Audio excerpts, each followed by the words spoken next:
Hello fellow Dark Warriors, I am Zardar and welcome to another online battle from Warhammer 2. So this one is featuring Weresha. He's playing as the Warriors of Mighty Chaos and he's up against the ODM Viash's Vampire Coast. So this is traditionally a really hard match for the Chaos Warriors, and it's actually justified because Vampire Coast, even though it's been nerfed like really a lot lately, and especially Count Noctilus, a lot of you believe that he should be renamed to Countless, but that is not the case. Like Vampire Coast still has some really powerful tools, and even Noctilus is still quite powerful if you ask me. And yeah, even after all these nerfs, everybody that I've been talking to, either it's a top player, either it's a mid-tier player, or even a lowly one. By lowly I mean somebody who doesn't have enough time to play the game, so he's not practicing enough to be good enough. Anyway, yeah, like I've been asking, like everybody despises Vampire Coast, so yeah, I don't know, let's see how this matchup goes. Like let's see what Weresha's is gonna be, what his approach is gonna be, and how he's gonna try and take out Vampire Coast with a really good player actually playing as it. Anyway, yeah, so over here we can see in the front line he's got 1, 2, 3, 4 units of Chaos Marauders with a few Severons. These guys are gonna be used mostly to grind through the chaff of the Vampire Coast. He has a secondary line of the Mirror Guard, which is immune to psychology. They have silver seals, they will hold their ground, and they will not be terror routed by any large monsters, which, you know, usually the Vampire Coast, that's where it comes down to. And their silver shields are gonna be quite of great help against all the ranged missiles that are on the field. He also got 2 units of Chaos Warriors, same silver shields, really good stats. They don't need the armor piercing because they're gonna be used as a more elite infantry to just cut down against chaff, and they will be more durable. So in case Viash just went for depth guard though, Weresha actually has 1, 2, 3 units of Chaos Chariots, which are gonna be used just to mourn through that whole line of his of infantry. To see even more, we also got here a Chaos Sorcerer with fire, with Burning Head, Fireball, and actually the Kindle Flame for that increased 22% damage, weakness to fire damage. His leadership is actually Sigvald, which is always a smart choice if you wanna play the survival game, because he has a silver shield, he has a 110 armor, he has really good stats, he's a duelist, a melee expert, so he's gonna be holding in there quite a lot, and on top of that he is actually replenishing Deadly Onslaught just to add a little bit of armor piercing because he lacks in that regard, and also the standard die just to keep the troops together. But yeah, that plus 27 melee defense can be used for a personal gain because he's gonna reach up to 85 melee defense, which is like really a lot. And if you take into account that these terrorgeists only have 44, for example, melee attack, it's gonna be really hard taking down that guy. And in the back we can see 2 units of Marauder Horsemasters along with the Summoners of Rage. These guys are gonna be used for anti-large against any monsters. They have the mass to pin them down, and the cavalry mostly for any deck droppers, fellbats, and actually just work in the periphery, shooting down big monsters. Alright, I'm gonna pause over here because there's just way too many stuff going on. Weresha actually opened fire with a fireball, and it's heading straight to Luthor Harkon, as we can see over here, which is the leadership for ODM Viash. He's got the Magical Void, which offers him plus 33% magic resistance, so that fireball is not gonna be that effective. He's got the usual He's got the usual passives, and that is it pretty much about Luthor Harkon. He doesn't have any magic. We can see over here 1, 2, 3 units of deck droppers with handguns, which these guys just shoot like trucks. So if Weresha is not able to just counter them with the Marauder Horsemasters, he's gonna have to face a really tough situation over here. Even Sigvald can melt from the firepower of these guys. And yeah, he also got another Death Streak Terrorgeist up in the air, and just remember that these guys are not do not share the common traits with their brethren from the Vampire Count, so they still apply poison, they still have armor piercing, they have a breath, but they don't have that extra anti-large bonus, which if they're fighting something large, like I think it puts their melee attack up to 61 or 71, something like that, if I remember correctly, because the anti-lance doesn't only rest with the weapon strength, it goes to the melee attack as well, for anybody who doesn't know that. Also we get 3 units of Felbats just to have the total air superiority, just in case, I don't know, like Chaos went in with flying force as well. It's actually a choice, you can go with plenty of manticores, but then again, yeah, whatever. And in the back we have the main force of the Vampire Coast, which is 1, 2, 3, 4, 5 units of zombie pirate deckhand mobs with polearms, and on top of that we have the Lamprey's Revenge, which is a really tanky unit. It regenerates and it has a lot of armor, really good armor piercing, and they're just a perfect anti-infantry unit. They don't have an anti-infantry bonus, but they do quite fine against them. And for the magic we get a Vampire Fleet Captain over here with just Invocation Heck and the Summon, of course. So that is it, let's see how it goes. So the Fireball is gonna go straight on Luthor Harkon, but as you can see over there, it's not gonna do too much damage, and the replenishment is just gonna be enough to just probably get Luthor back to full HP most likely. Over here in the back line, the deck droppers, excuse me, the Felbats are just trying to find out what's going on inside the woods, because Weresha actually hit these guys over here, so the Horse Masters will start to just peppering them down. But the thing is, there's just too many flying stuff, and Viash actually has started opening fire in the weakest link in the army, which is the Chaos Sorcerer. The Terrorgeist is gonna land on him, he's gonna try to get a fireball off, he's gonna miserably fail. And now the Horse Masters will come to the rescue of that Chaos Sorcerer. Even the Summers of Rage will try to get here. This guy just gets broken immediately by pure terror. And now the Terrorgeist has landed though, so that's gonna be a really nice catch for Weresha, if he can just capitalize on that. The Chaos Sorcerer has rallied, which is a shitty situation, because you just need to be on top of that, just making sure that he's gonna keep running, avoiding Luthor Harkon, and yet again he just breaks again. Over here Marauder Horse Masters are actually going for the Felbats. They can't do anything else. It would be great if they could go for the deck droppers, but Viash is actually using the Felbats just to screen out for these guys in order to get the most of the output damage that they can pull. And yeah, the Chariots are just gonna try to just pin that Terrorgeist down, but in the end, where the hell did the Terrorgeist actually go? Oh, it has already escaped. Sorry, I thought it was down here. So the deck droppers are just shooting point blank on the Summers of Rage. Weresha is gonna pull them back inside the forest, because he knows he's gonna take reduced damage from over there, and the Chariots will be like, okay, I'm just gonna join the rest of the army, because Weresha actually just went with the main force straight for the enemy line. He wasn't just staying there, which is always the smart choice with the Vampire Coast. They're usually using all of the range, their summons, just to catch you off. If you can stay true to your offensive, like you should always make a move against the Vampire Coast. Their missiles are just gonna gun you down really hard, and just keep on advancing always. So yeah, their forces are going straight in.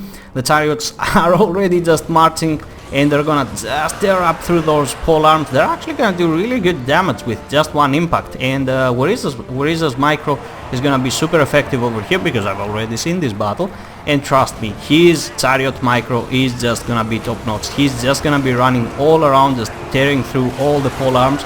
So all that's gonna be left is he aims for all that's left to be the Lamprey's Revenge and just the Vampire Fleet Captain, because if he allows the polearms to remain, like, they're just gonna grind through these Chariots, and that's not gonna be sweet for him. Alright, so Luthor Harkon and the Terrorgeist are now trying to get back. The magic for Weresha is off, he doesn't have anything anymore. His Summons of Rage are trying to get back into the field. He knows that he's gonna get shot by these deck droppers, which is why he's gonna use the Marauder Horse Masters to just screen out, and he's just gonna go through here, just try to avoid plenty of the shots. And the rest of the other two deck droppers are just gonna try to get back here, just to help out the line. So the Chariots just keep on wreaking havoc. They're just tearing through that front line, and let's see what's going on down here. The Vampire Fleet Captain is doing really quite well. He's taking it like a champ. The front line of the Vampire Coast actually is holding really well, and if you can see here, the Chaos Marauders these Chaos Marauders have been shattered, and that's mostly because of the Lamprey's Revenge. These guys are just, as I said, they don't have anti-infantry, but they're one of the best to deal with that. And now the Terrorgeist is just gonna drop a breath. Actually, it seemed more like it pissed him, and it's gonna go straight for Sigvald together with Lothar Harkon. They're just gonna try to get as much as they can from that charge bonus, which has which offers them like a really good damage increase in the beginning. And the Summons of Rage are almost here. The deck droppers are actually just Viash hasn't noticed over here, or actually has he? Oh, he has noticed. He's just trying to get rid of the Chaos Marauders Horsemasters first, so he can pull all of his deck droppers and just shoot the Summons of Rage. But that is gonna cost him a lot of ammunition. He's already down to 20%. If you ask me, these guys deserve to have even less. Anyway, so the main fight is going really well, that the chariots just keep on going through. Another summon has been dropped over here, a zombie pirate deckhands mob, just to saturate in there, just provide enough chaff to just soak up all the damage, and the Summons of Rage will go straight for the Lamprey's Revenge. These guys need to be bursted down, like they can't be allowed to live, otherwise they can pretty much solo the whole infantry on their own, and without anything to compete against them, it's gonna be really hard for Weresha to just pull a victory over here. And the deck dropper shooting in the back against the Summons of Rage is just not that sweet at all. But finally, the Lamprey's Revenge have taken, in just a matter of seconds, a lot of damage. They're almost down to 50% HP. The Terrorgeist in the back is actually pinned down by a chariot, which is it's not a smart choice, but they have some mass, so they can pin it down. So I guess Weresha is actually resorting to everything he's got at the moment. He only has like one efficient anti-large unit, and he is just gonna use the chariots just to pin that thing down. Because Dragonoids, let me just say, actually, if they get a foot on steel chariots that are immobilized, they can just really destroy them. They kill models really fast. The deck droppers are almost out of ammunition, and the Summons of Rage actually haven't gone down yet. And one of the reasons for that is because they have a lot of HP, so quite happy about that the Summoners will not just be killed by the sniping tools from these guys. If they shoot these ones from the beginning, these guys would be dead already, but hopefully, as I said, they were trying to chase off other threats, which bought enough time for Weresha to actually just... Where's the Lamprey Revenge? You see what I was talking about? These guys just completely nuked them, and now they're on the hunt for blood, and they're actually going against Lothar Harkon himself. They're just bashing the head of his Terrorgeist, and the other one is actually pinned down as well by the chariots, as I said. And yeah, now the deck droppers, which have run out of ammunition, will have to go into a blobby fight and just start to help into the fight. Now Weresha is over blobbing up over here. I feel like a good terror out dive bomb will be devastating to him. He really needs to just keep it, like, he doesn't have to fight with all these guys. He knows that there's no damaging spell on the other side. All he's got is just invocation, a heck, or anything like this. But even a couple of breaths, like if that Terrorgeist had still one more breath and it dropped here and the other one too, that would just cause like really hard problem for Weresha over here. So this is one of the mistakes that Weresha is doing, and he's actually realizing that he's you see over here, he knew that breath was coming, so he started pulling his troops out of there immediately. And now the only thing that I think remains... Oh, the Vampire Fleet Captain, by the way, has been killed, and he probably got killed by Sigvald, because yeah, on the first try that I saw, I saw that it was Sigvald that killed him. And as you can see over here, like, he dropped the breath and he came in for the dive bomb, and 1, 2, 3, 4, 5, 6 units have actually been terror routed.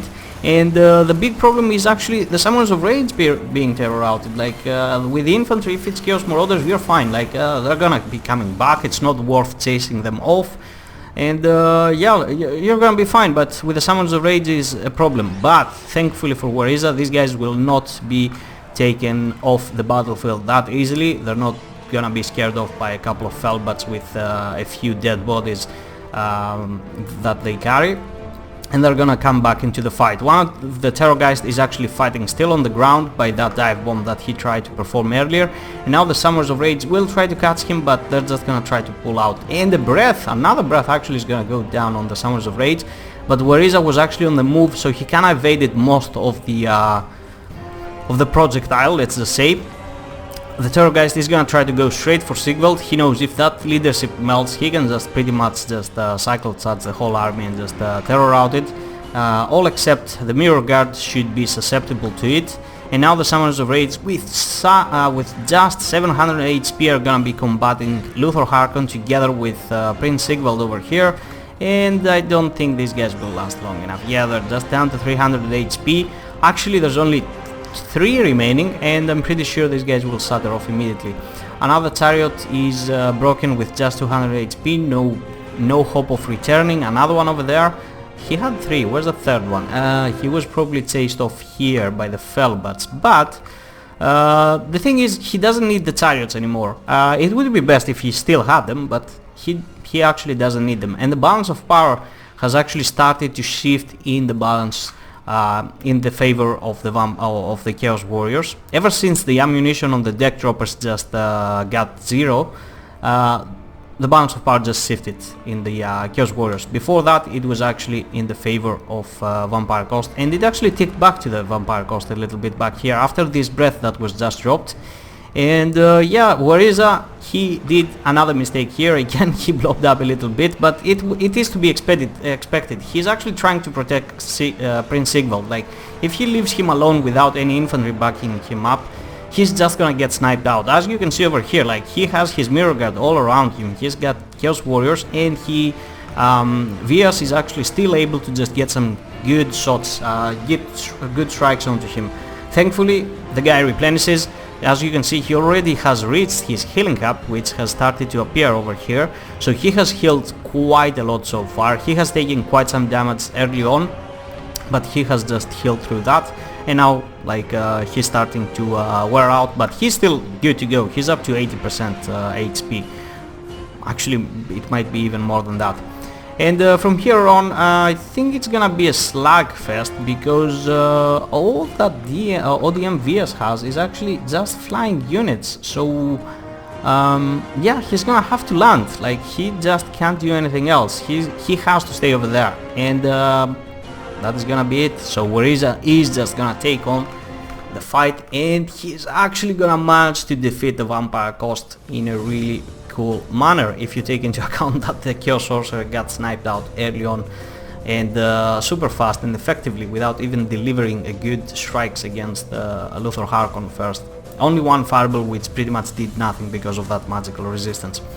So let's see over here. GG first of all to Weresha, and GG to ODM Viash. That was a really, like, super cool build to see. Like, I'm really glad that Weresha sent me this battle. Actually, I was kind of afraid, because I saw Vampire Coast. I said to myself, oh my god, it's gonna be Count Nautilus again, summon, and so on. But no, it was actually Luthor Harkon, and a really well thought build. It still had plenty of cancer in it. It's not that it's Viash's fault, it's just the Vampire Coast. I just hate it. I'm biased, okay? I hate Vampire Coast like everybody else. So yeah, even 3 deck droppers, I find it cancer. But it's not going after Viash. Like, Viash is just a cool guy. He did fine. Like, it's not. You know what I mean. Anyway, so for Weresha, as you can see over here, 53 kills for Sigvald, and he finished off with really good HP terms. And yeah, he's like one of the best choices against the Vampire Coast, because, you know, you're just gonna get gunned down or actually sniped. The Chaos Sorcerer was unlucky. The front line of Chaos Marauders did quite alright, as you can see over here. Some of them got plenty of kills, some of them did not. The Chaos Warriors together with the Mirror Guard were actually quite effective. I really like the pick of these guys, and not the Armor Piercing. They really pulled their weight's worth. And yeah, the Chaos Chariots also did quite fine, just delivering massive HP damage and also a lot of kills on the chaff of the enemy lines. And remember, if there was Depth Guard on the field, these guys would come in a lot handier. The Horse Masters were unlucky, because there was just too much stuff. Like, these guys are supposed to kill flyers like this, but it was just too much. Okay, 3 Fellbats, 3 Deck Droppers, like, and 2 Terrorgeist on top of that. That was like insane for them. So I think they did just fine with just the amount of kills that they have. And the Summoners of Rage were, I think, one of them, after Sigvald, it might be the MVP unit, because it just delivered so much damage, and it took out the most important thing that needed to be taken care of, which was the Lamprey's Revenge. This guy can just outlast any unit in the game with the regeneration they have. They can, as I said, they can kill the whole infantry on their own with enough chaff guarding them. So yeah, these guys did perform quite well. So for Vampire Coast Army or ODM Viash, Luthor Harkon was a great pick. 99 kills, he was able to just shoot from afar. If he wanted, he could go on melee. I really liked how Viash played, and yeah, Luthor Harkon performed quite well. 14 kills on the Vampire Coast fleet captain. He didn't do much, and he just got wrecked by Sigvald himself, because don't forget, Sigvald is actually a duelist, and this guy was on foot, so that made Sigvald's job a lot easier. I think he should have picked a few less pole arms, now that I think of it, like at least 2 or 3 like standard deckhands mob, because you actually need a little bit more melee attack. It might seem that these guys have more melee defense, that oh yeah, they're gonna last longer. No, that's not the case. Like even if the deckhands mob, the standard unit, have like worse stats, like that extra melee attack is just gonna make them outlast the enemy a little bit longer. It's not always about melee defense, like okay, let's stack up melee defense so I buy enough time. That's not how it works. And the same goes, for example, for the Tomb Kings, Skeleton Spearmen and Skeleton Warriors. Like as you will think, like okay, they're both crap, but at least this one has more melee defense, so he's gonna at least last longer. Nope, that's not how it goes. In a sense it is, but it's just not the only variant. That's what I'm trying to say. Anyway, the Fellbats, 0 kills. That was because they were just trying to chase off things, and yeah, like they can't get a kill on more other Horse Masters unless they just all 3 of them gang up on one of them. The deck droppers were quite effective, just took out all of the periphery, really brought the Summons of Rage down, but thankfully for Weresha, they just ran out of ammunition. The Lamprey's Revenge was a force to be reckoned with, but these guys, as I said, delivered, and the Terror guys, I really liked it. Like double breath, double sniping tools, and yeah, that's how you roll, baby.